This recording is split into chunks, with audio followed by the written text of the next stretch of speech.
Hey everyone, I'd like to make a video about some custom fishing rod holders that I built for surf fishing. And so surf fishing obviously would be on a beach, and these are intended for a sandy bank or environment. Doesn't mean they couldn't be modified or built differently for, say, a muddy river bank or something like that. But anyway, I have one here. I'll just give an overview of its features, and from there you could probably figure out how to build it yourself. But after that, I'll give a quick tutorial on building a new one. And this one is about 5 feet tall. This is 1.5 inch diameter PVC, and I flared the end so it's easier on the rod. I have another video about how to do that. There's about 3 or 4 feet of PVC, and then it's down to some angle aluminum. And I have the aluminum attached to the PVC with some 1/4-20 bolts and nuts. And I just drilled large holes in the PVC to get the nuts and a socket through there. I have 4 of them. 1, 2, 3, 4. That's pretty self-explanatory. This is just zinc plated hardware, so they might rust eventually, but it's inexpensive enough to replace. And the aluminum is 1/8 inch. I think it's 1 1/4 inch height or wall, I guess, on the angle on the L, so to speak. And I bent the top of it a little bit to allow you to sort of pound this in with a mallet or something. Usually when I'm on the beach, I'll just find a piece of driftwood or something like that to pound it in, or you can kind of get it started and then jump up on top of it and try to force it in with your foot. You could probably also put a cross piece on this, which I've seen on some commercial ones, but commercially available ones, but they're a little bit more expensive. And on the bottom, I just cut an angle so it'll oops. Hitting my loft here. It'll cut a sort of a sloppy angle on the bottom there to help it get into the sand a little bit more easily. So not too many components in this. And this is I forget what the name of this is. Actually, I have a new one right here. It is wire lock. Yeah, locking pin. Wire lock pin. This one's a little bit different. It's got a U-shaped wire as opposed to a square one. But this allows you to adjust the height or sort of the depth that the rod will sit in. So I found that when surf fishing, having the rods higher up and keeping the line out of the water prevents the line from getting tossed around too much. So I can move this pin to different heights to adjust the height of the rod. And you could eliminate that feature or just put a screw in there for a fixed height one. But anyway, hopefully you got a general idea of the design. Now I'll just show the materials you need for building a new one. I have my new piece of PVC here, which is a complete 10-foot piece, so I'll have to cut that down a little bit, which I pre-flared the end. This is larger. This is 2-inch diameter for my new Tsunami Airwave surf rod, which has a larger butt end on it. It doesn't fit into this 1.5-inch diameter. So I've got my hardware laid out here. These are 1/4-20 bolts. I think they're 2-inch. You can always cut them down. Just get the proper length, and that'll depend on the sort of wall thickness of your aluminum. Here's the piece of aluminum I'll be using. It's a little bit longer than the other one, but I think I'll probably just use the whole piece. I'd rather have the extra depth available to drive it into the sand if I can. And this is definitely the most expensive part. This is like a $15 piece of aluminum. The other one, this is half of the piece. I built a second rod holder, so if you can scavenge some, that's even better. But this is the most expensive part at about $15. We've got the screws, and I'm using nylon lock nuts, which have a little piece of nylon. Focus. There we go. It has a little piece of nylon in there, which just helps the nut lock in place. A little bit more expensive. I bought a whole box of them just because I use 1/4-20 hardware a lot. And of course the locking pin if you want to go that route. Other equipment you'll need is a propane torch for bending the aluminum. Again, if you want to flare this on the top like I did, or bend the aluminum, not flare the PVC, but propane torch for the aluminum, a drill for drilling holes, and anything else I'm forgetting. Oh, and of course a saw to cut your PVC and aluminum. I'll probably use my reciprocating saw, but a hacksaw would work just fine. Aluminum and PVC are obviously pretty soft, so that's it for the tools and equipment for now. I'm going to get set up and we'll start working on it. So the first and probably most important step is measuring and laying out your design. So I used the old one as inspiration here, kind of lined up the end, and I laid the rod next to the new piece of PVC and marked where the end of the butt would sit if the rod was in the holder all the way down to the reel, which I don't normally do. I usually use the stopper to keep the height up, but if for some reason I did want to put it all the way in, I don't want I don't want the screws to be in the path of the rod above this mark, so I'll make sure I mount the aluminum below that. And I have a little bit of, like I said, I could probably make 2 rod holders out of this 3-foot piece of aluminum, but I only need to make, or is it 2 feet? No, it's about a yardstick, 3 feet. I only need to make 1, so I'm just going to use the entire piece. Obviously, it would be more economical. The PVC is so much cheaper. If you're going to make than aluminum, if you're going to make a few of these, definitely use more PVC. If you want more height, use more PVC as opposed to the aluminum. But like I said, I want the extra depth if I want to pound it into the sand more. It's a little bit longer than the old one, but that's fine. I can always trim it down.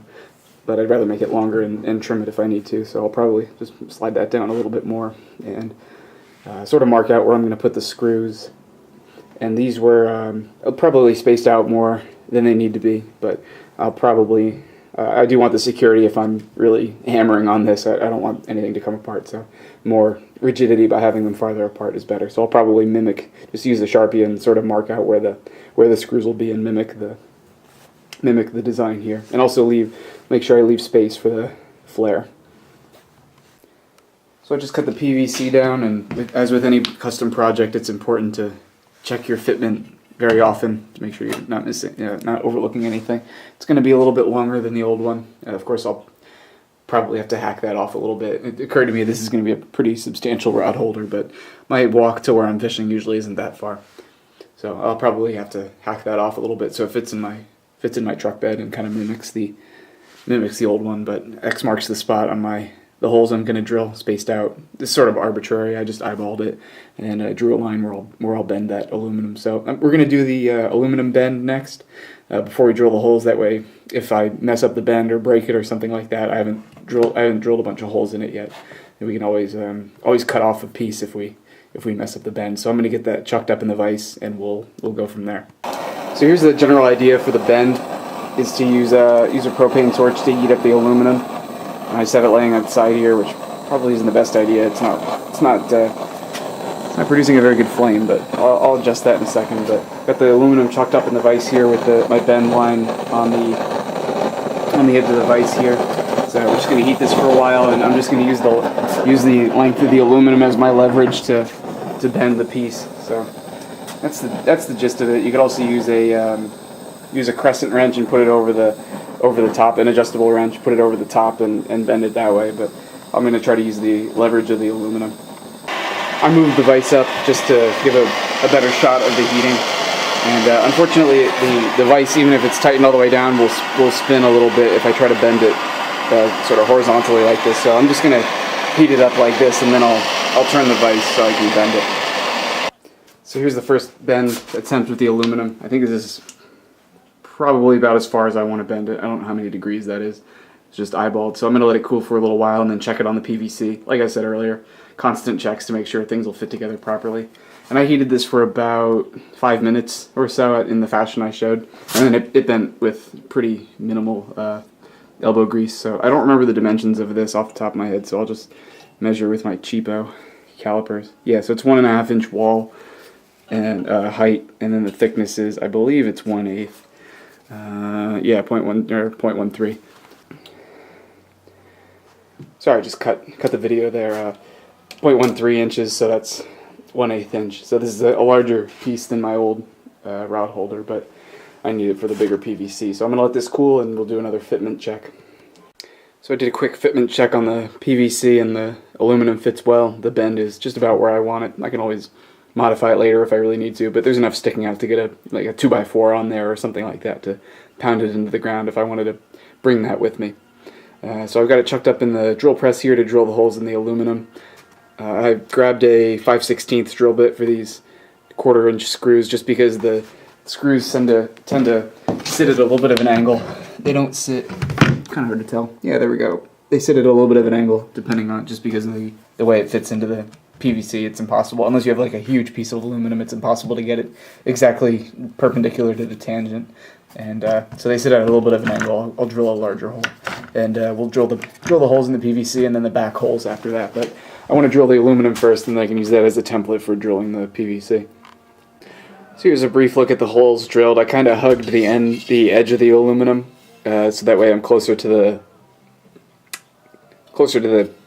I don't know how to describe it, so I can get closer to the being perpendicular to the tangent of the PVC pipe. So I've got 4 holes, 1, 2, 3, 4. And as a side note, this drill press vise is awesome. I think it was about $8 or $9 at Harbor Freight, and it's great for repeated operations like this. I don't use it too often, but for thinner materials, this aluminum not so much, but small pieces of wood or sheet metal or something like that, it's definitely good. Prevents things from flying all over the place. But like I said, for repeated operations, I can just slide the piece of aluminum, lock it down, drill a hole, slide it, drill the next, and then I just flipped it around to get the other side, and this worked well.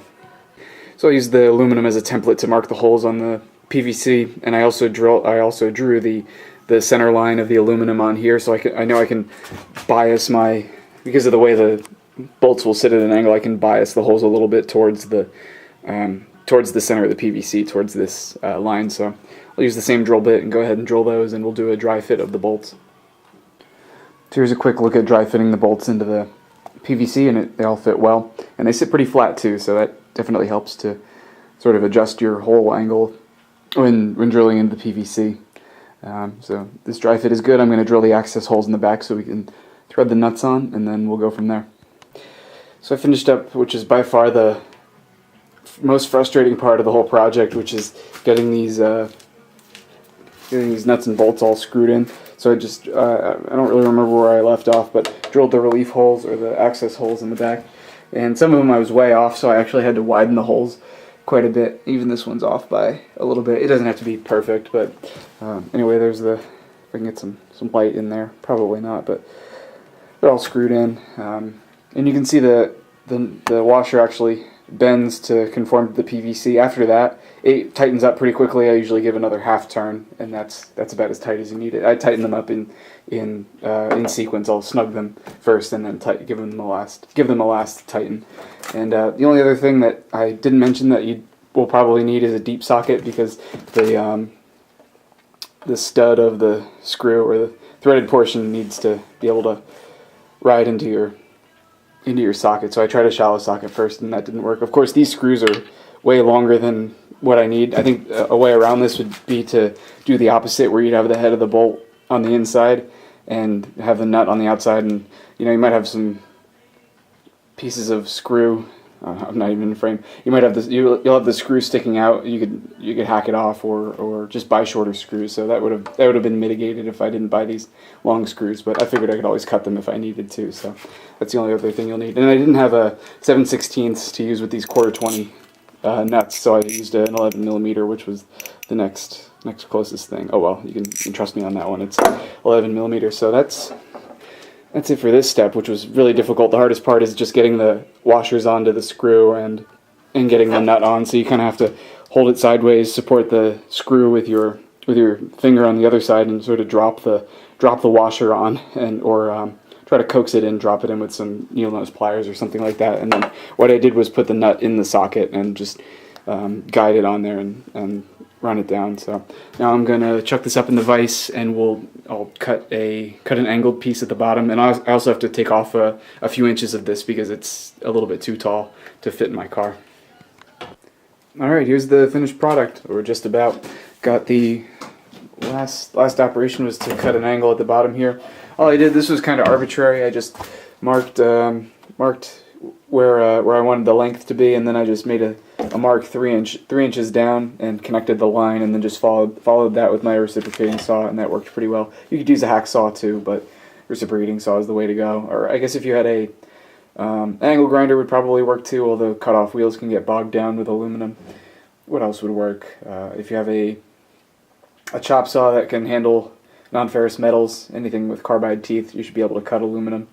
A chop saw or miter saw, you could probably make this cut easily with that as well. And this is a pretty steep angle. A 45-degree would be fine as well. But I just filed down the tip a little bit, so it's rounded off. It's not going to poke anybody while we're loading it and moving it around. So some final thoughts on this is that the total cost is mainly driven by your aluminum piece. So this piece, like I said, was about $15. PVC is about $1 a foot, and this is larger diameter. I think a 10-foot piece was the 2-inch diameter was on the order of $8.50, something like that.